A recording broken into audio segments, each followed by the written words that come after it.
What's up, guys? Welcome to EDG Motorsports. Today we are gonna get started on our JL build. I guess this would be stage 2 after the whole titling process, which you guys hopefully have seen. If you haven't seen it, go back and check it out. Pretty simple video, but it'll kind of give you a rundown as to what's going on. Part 1 on this next stage was the tube bender. I hadn't bought the tube bender yet, but we ended up going with a Rogue Fab tube bender. Prior to the Rogue Fab tube bender, I was more accustomed to using the JD squared. The JD squared, it was put on a horizontal plane from the last shop that I was using it at, which kind of annoys you when it comes to messing with the angles and stuff. It's a lot easier to do when it's standing up. It's the most popular bender out there, at least from what I'm aware of. I came across a few threads on this, a couple videos. I don't know anybody personally that uses it. This is my first time using this. I have no prior experience, so I'll let you guys know how this goes. But as of right now, it looks like this is gonna be a better option. We're gonna hopefully do better with this one. We'll see as we go.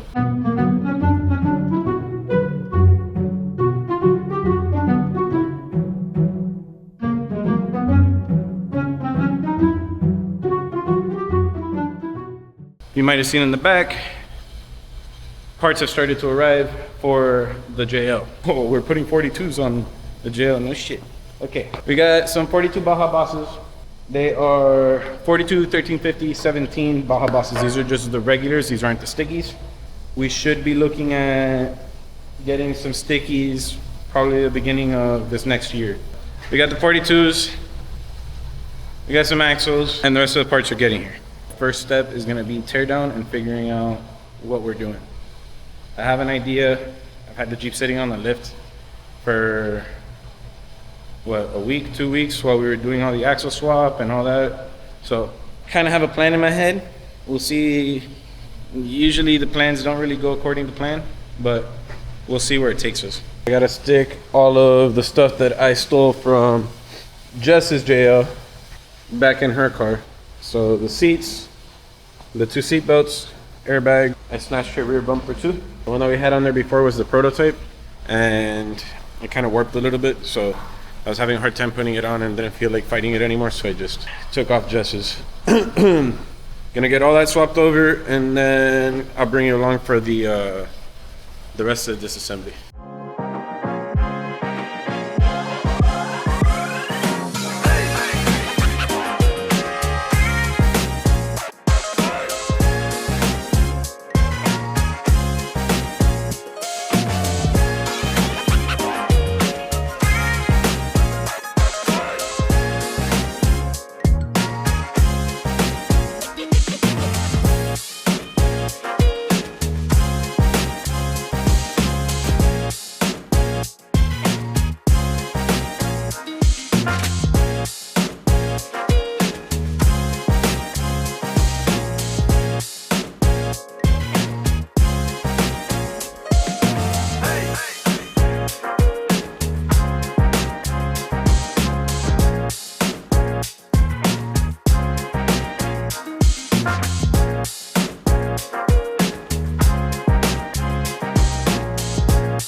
Got some progress done.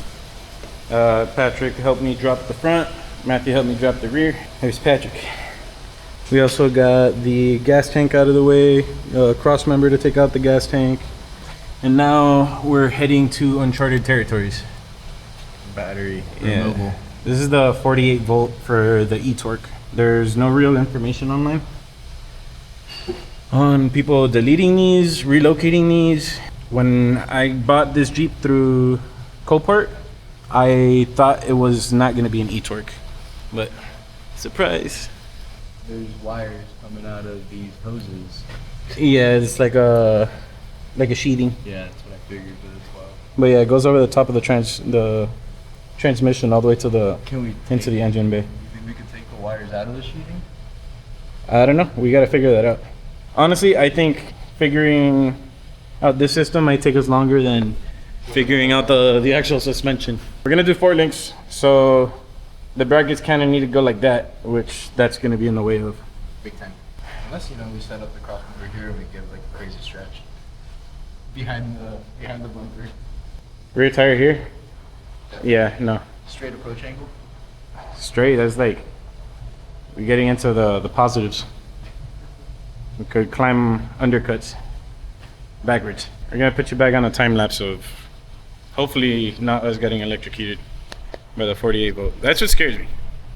If they're watching the video, I think it's because we were successful. I mean, Jess could stop by and pick up the camera. Be like, well guys, this is the end of it was a short run, but It was a fun one. and here's the thing, all you EV people out there, or anybody that actually works on these, you guys are probably thinking we're fucking idiots. Oh, definitely. Hey, look at these.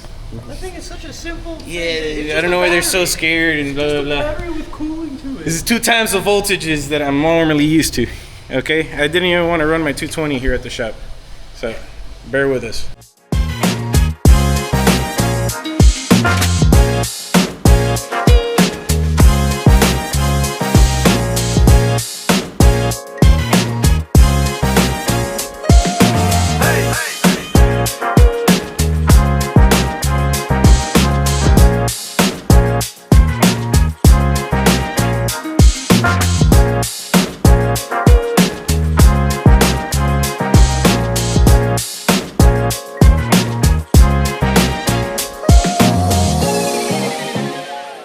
Alright, so made pretty good progress today. I think so.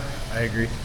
I got everything swapped out from this back into Jess's Jeep, the seats, seat belts, all that stuff for your inspection. Everything that we need to take down is down. And all the brackets are marked for chop.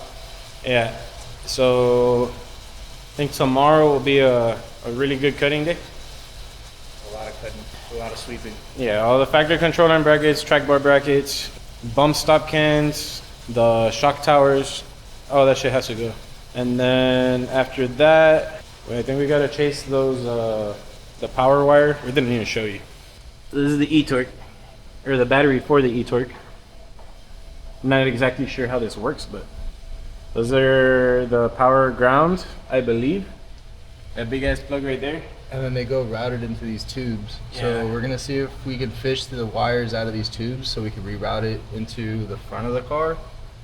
But we don't know anything about it, so it's gonna be kind of fun to figure out. Yeah, we really don't know what it looks like from there to the other side. I haven't even chased it, so I don't know if it's just... Turns back, it's just over the transmission that there's... Yeah, I think it's like a heat shielding. We might be able to trim it, and then I'd have to open up this plug and see what it looks like, to see if we can even reuse this plug, or if we're gonna have to butt something up there. Yeah, I'm already itchy. Has like a fiberglass, it looks like a sock. And then we have the coolant lines, which are those two there. That's gonna be a lot easier to figure out, honestly. Yeah, that we can turn into like soft hose. And I wanna try to keep it hard line, maybe, but we'll see. Once we get all this out, and we could see if there's gonna be any pieces that we could just like retrofit to work for that. no, it's definitely gonna need a custom exhaust. Yeah, of course. I say the next 2 days is gonna be cleaning and planning before we even get into bending up pipe for the cross members and figuring out brackets and stuff. Yeah, this is where we stand. End of the real day one.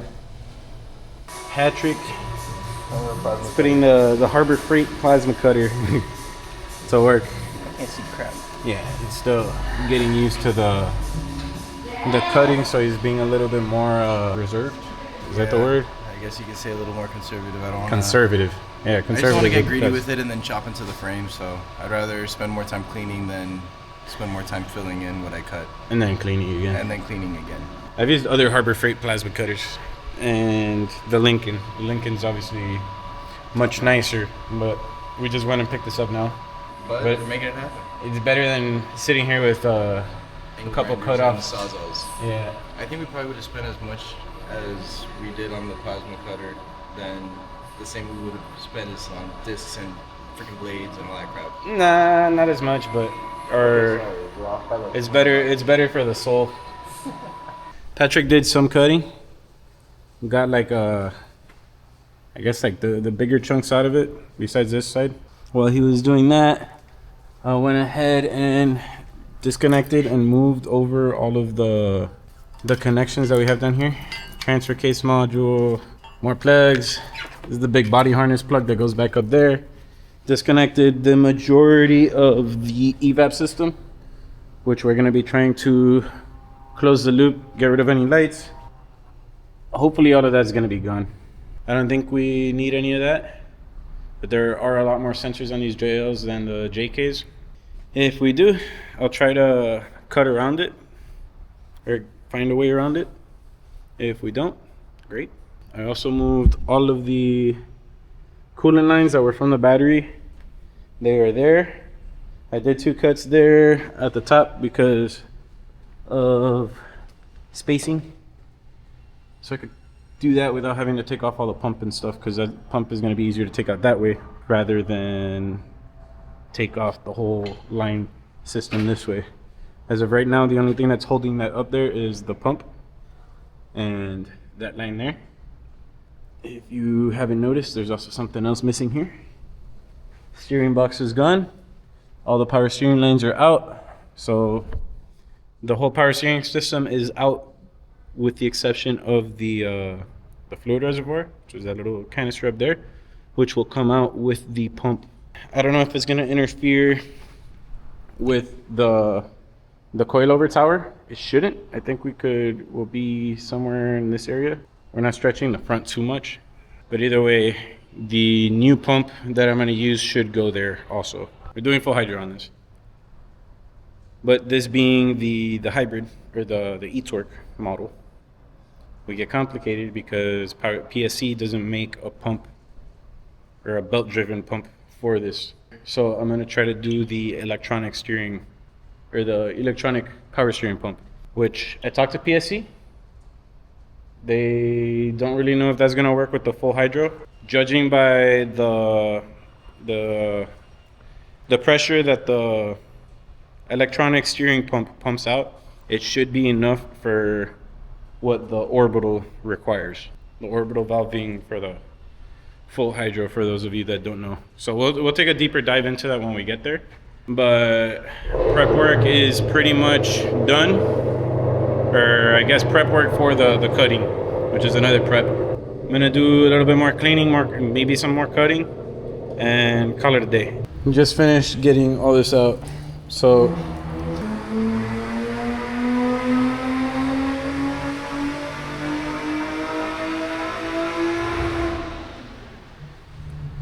we have 2 shops with 2 different kinds of dynos right across the street from us.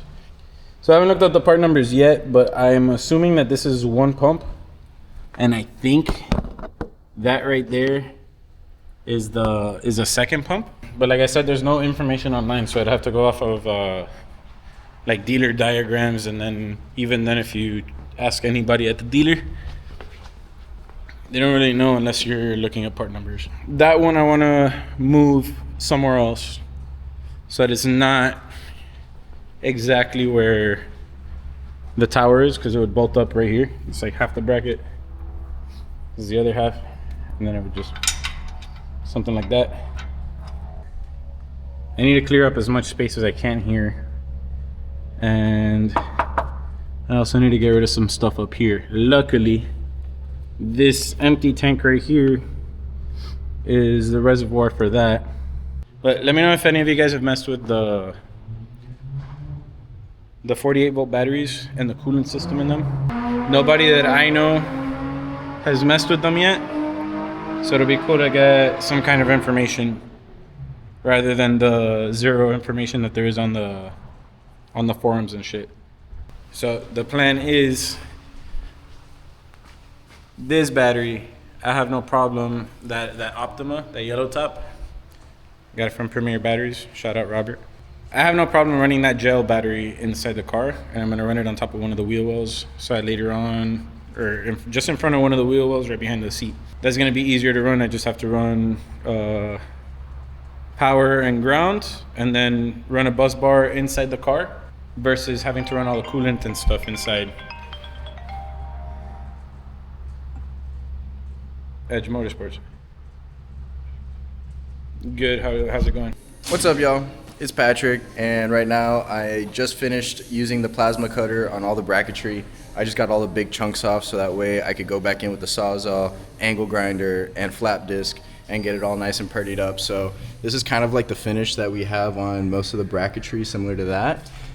Some are cleaner than others, but at the end of the day, I was just trying to be really conservative. I really didn't want to put any holes into the tub or mess up any of the wiring. As you can see, I laid out some aluminum so I could cut out all this and not risk burning all this fun stuff. We took out the power steering pump that was over here because we're gonna do a fun power steering setup on this. This was relatively easy to clean. Like I said, just ugly finish right now. Gonna take Sawzalls and some flap disc to this and make it all nice and purdy, look like a normal frame. And on this side, we got all this spaghetti here. So that was a little bit cantankerous, especially with this not wanting to go anywhere. And we really didn't want to take all that apart.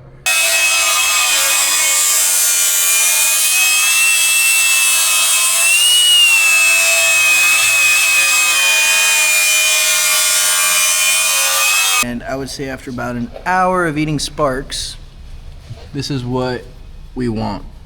Ideally, I'm going to take a DA grinder to it and smoothen it out so that when we throw paint on it, it'll look like that brackets were never there to begin with. But this is more or less what we're going for after we take off all the brackets and we're said and done with the flap disc. Nice and purdy. Now to eat sparks for another hour so that way I could take the rest of this off. And then he still has the back. He has coil purchase. Track bar brackets. Track bar brackets, shock towers. He had forgotten to cut the shock towers in the rear. But we might have... I didn't forget, I was generous towards the tub. I was going to take it off with a Sawzall. It's a good thing you already got a girlfriend. Forgot to film an outro for this video, so I'm doing it now that we're editing. If you haven't already, make sure you like, comment, and subscribe. And in the description while you're down there, there's a little link. If you click on that link, it's going to take you to our last video. Make sure you do the same thing you just did now on the last video. While you're down there, also in the description, there's a little link there. It says EDG Motorsports Instagram. Make sure you follow us on Instagram. That's going to be the only place that we're going to be posting our updates for the next video. Which are kind of far in between right now because we're busy. We put a lot of time and energy into the actual shop. So thank you guys for watching. Appreciate it. Love you guys. See you in the next one.